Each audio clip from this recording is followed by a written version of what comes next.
അങ്ങനെ ഓണം അടുത്തെത്താറായി. എവിടെയും ഓണപ്പരിപാടികൾ തന്നെ. നമ്മുടെ കൊച്ചു കൂട്ടുകാർക്കും വേണ്ടേ ഓണപ്പരിപാടികൾ. അങ്ങനെ മോളുമായി അംഗനവാടിയിലെത്തി. തുടക്കം ഓണപ്പൂക്കളത്തിൽ നിന്നായിരുന്നു.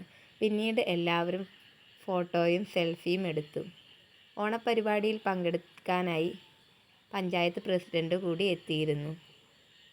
അങ്ങനെ ഓണക്കളികൾ തുടങ്ങി. കൊച്ചു കൂട്ടുകാരുടേതായിരുന്നു ആദ്യം. കസേരക്കളിയിൽ തുടങ്ങി.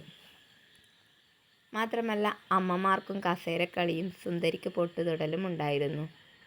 ആരും തന്നെ മാറി നിന്നില്ല. അമ്മമാരാകട്ടെ മക്കളാകട്ടെ എല്ലാവരും മത്സരത്തിൽ പങ്കെടുത്തു. മത്സരത്തിൽ പങ്കെടുത്ത വിജയികൾക്ക് സമ്മാനമുണ്ടായിരുന്നു. അടുത്തത് സമ്മാനദാനമാണ്. കസേരക്കളിയിലും സുന്ദരിക്ക് പൊട്ടുകുത്തലിലും ഫസ്റ്റും സെക്കൻഡും കിട്ടിയ കുട്ടികൾക്കുള്ള സമ്മാനദാനം.